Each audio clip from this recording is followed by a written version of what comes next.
ನನ್ನ ವಿಡಿಯೋ ನೋಡುತ್ತಿರುವ ಆತ್ಮೀಯರಿಗೆಲ್ಲರಿಗೂ ನನ್ನ ನಮಸ್ಕಾರಗಳು. ಆತ್ಮೀಯರೇ, ಹಣ, ಸಂಪತ್ತು, ಶ್ರೀಮಂತಿಕೆ ಈ ಶಬ್ದ ಕೇಳಿದಾಗ ಎಲ್ಲರ ಕಣ್ಣು ಅರಳುತ್ತದೆ.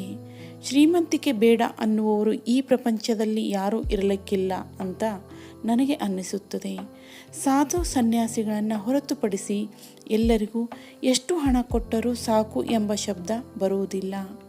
ಒಂದು ವೇಳೆ ಯಾರಾದರೂ ಒಬ್ಬರ ಹತ್ತಿರ 99 ರೂಪಾಯಿ ಇದ್ದರೆ ಅದಕ್ಕೆ 1 ರೂಪಾಯಿ ಸೇರಿಸಿದರೆ 100 ರೂಪಾಯಿ ಆಗುತ್ತದೆ ಎಂದು ಅದನ್ನು ಹೊಂದಿಸಲು ಓಡಾಡುತ್ತಾರೆ. ಹಾಗಾಗಿ ಪ್ರತಿಯೊಬ್ಬರೂ ಹಣ ಗಳಿಸಬೇಕು ಅನ್ನುವವರೇ ಜಾಸ್ತಿ.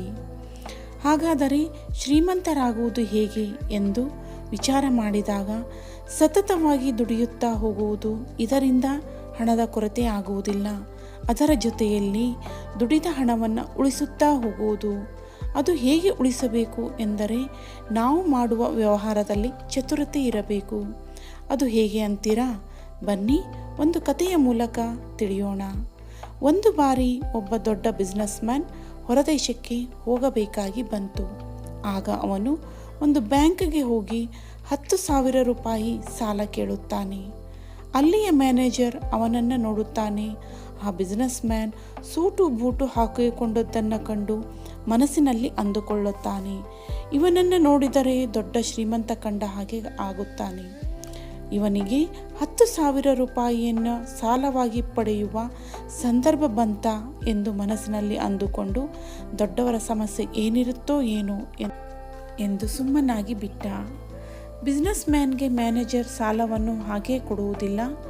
ಗ್ಯಾರಂಟಿಗಾಗಿ ತಾವು ಏನಾದರೂ ಒಂದು ಅಡ ಇಡಬೇಕಾಗುತ್ತದೆ ಎಂದಾಗ ಆಗ ವ್ಯಾಪಾರಿಯು ಕೋಟಿ ಬೆಲೆ ಬಾಳುವ ಕಾರನ್ನು ತೋರಿಸಿದ.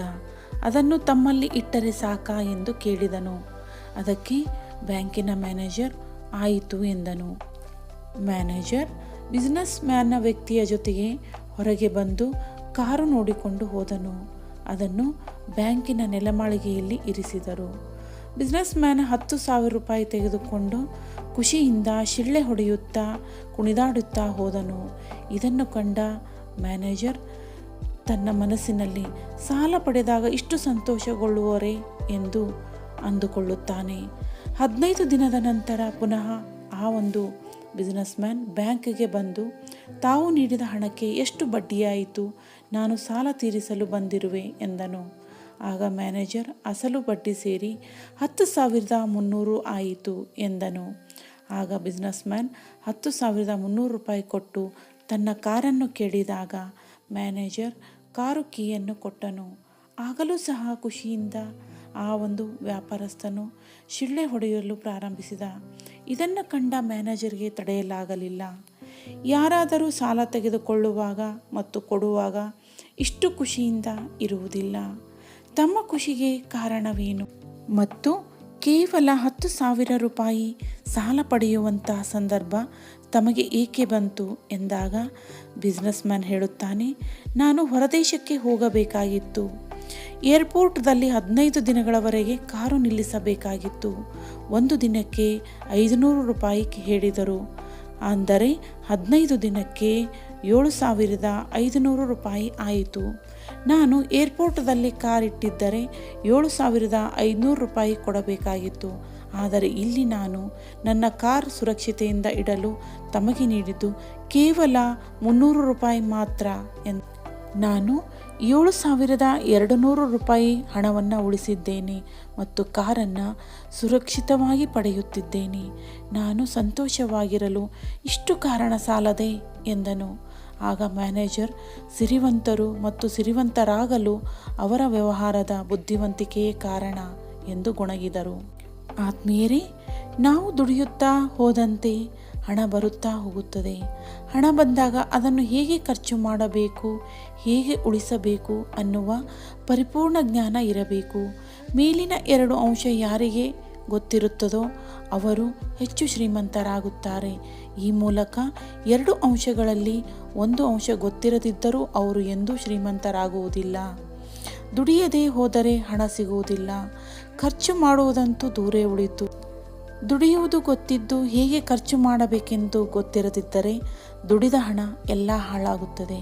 ಆದ್ದರಿಂದ ನಾವು ಸಹ ಆ ಬಿಸ್ನೆಸ್ ಮ್ಯಾನ್ನ ಚತುರತೆಯನ್ನು ನಮ್ಮ ಜೀವನದಲ್ಲಿ ಅಳವಡಿಸಿಕೊಂಡರೆ ನಾವು ಹಣವನ್ನು ಗಳಿಸಲೂಬಹುದು, ಅದನ್ನು ಉಳಿಸಲೂಬಹುದು ಮತ್ತು ಯಾವಾಗಲೂ ಶ್ರೀಮಂತರಾಗಿಯೂ ಇರಬಹುದು.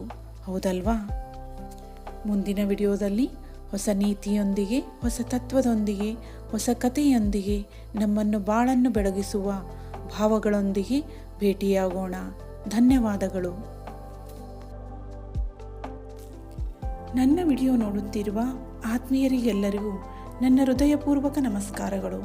ಆತ್ಮೀಯರೇ, ನಾನು ಈ ವಿಡಿಯೋಗಳನ್ನು ಮಾಡುವ ಉದ್ದೇಶ ನನ್ನಲ್ಲಿ ಹೆಚ್ಚು ಜ್ಞಾನ ಇದೆ ಅಂತಲ್ಲ. ಈ ಜ್ಞಾನ ತಮ್ಮಲ್ಲಿಯೂ ಇರುತ್ತದೆ, ಆದರೆ ಕೆಲವೊಂದು ಬಾರಿ ಮರೆತು ಹೋಗಿರುತ್ತೇವೆ. ತಮ್ಮಲ್ಲಿರುವ ಜ್ಞಾನವನ್ನು ಬಡಿದು ಎಬ್ಬಿಸುವುದು ನನ್ನ ಉದ್ದೇಶವಾಗಿದೆ. ಉದಾಹರಣೆಗೆ ನೋಡಿ, ರಾಮಾಯಣದಲ್ಲಿ ಸೀತಾಮಾತೆಯನ್ನು ರಾವಣನು ಅಪಹರಿಸಿದ. ಅಶೋಕವನದಲ್ಲಿ ಇಟ್ಟಾಗ ಲಂಕೆಯನ್ನು ದಾಟಿ ಹೋಗಿ ಸೀತಾಮಾತೆಗೆ ಸಂದೇಶ ಮುಟ್ಟಿಸಬೇಕಾಗಿರುತ್ತದೆ. ಶ್ರೀರಾಮನ ಭಕ್ತನಾದ ಹನುಮಂತನಿಗೆ ಈ ಕಾರ್ಯ ಒಪ್ಪಿಸಲಾಗುತ್ತದೆ. ಹನುಮಂತನು ಸಮುದ್ರ ದಾಟಿ ಹೋಗಬೇಕಾಗಿರುತ್ತದೆ. ಆಗ ಅವನಲ್ಲಿರುವ ಶಕ್ತಿ ಹನುಮಂತನಿಗೆ ಗೊತ್ತಿರುವುದಿಲ್ಲ.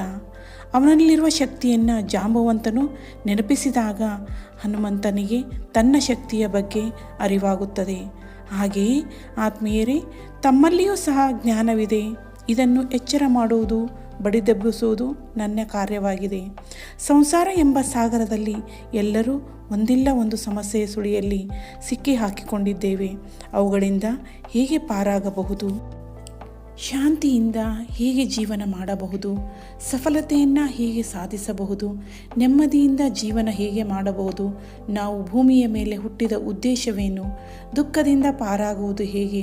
ನಿಸರ್ಗದಿಂದ ಏನನ್ನು ಕಲಿಯಬಹುದು? ಮುಂತಾದ ವಿಷಯಗಳನ್ನೊಳಗೊಂಡ ಸಂದೇಶ ಸಾರುವ ವಿಡಿಯೋಗಳನ್ನು ಮಾಡುತ್ತಿರುವೆನು. ಒಟ್ಟಿನಲ್ಲಿ ನನ್ನ ಉದ್ದೇಶ ಎಲ್ಲ ನನ್ನ ಆತ್ಮೀಯರು ಸುಖ ಸಂತೋಷ, ತಾವು ಬಯಸಿದ್ದನ್ನು ಸಾಧಿಸಿ ನೆಮ್ಮದಿಯಿಂದ ಜೀವನ ಸಾಧಿಸಲಿ ಎಂಬ ಆಸೆ ನನ್ನದು. ತಾವು ನನ್ನ ಜೊತೆ ಕೈಗೂಡಿಸಬೇಕೆಂದರೆ ಈ ವಿಡಿಯೋಗಳನ್ನು ಆದಷ್ಟು ನಿಮ್ಮ ಫ್ರೆಂಡ್ಸ್ಗೂ ಸಹ ಶೇರ್ ಮಾಡಿ. ಇದರಿಂದ ಅವರು ಸಹ ಜೀವನದ ಮಹತ್ವವನ್ನು ತಿಳಿಯಲಿ ಮತ್ತು ಶಾಂತಿ ನೆಮ್ಮದಿಯ ಜೀವನವನ್ನು ನಡೆಸಲಿ ಎನ್ನುವ ನನ್ನ ಉದ್ದೇಶವಾಗಿದೆ.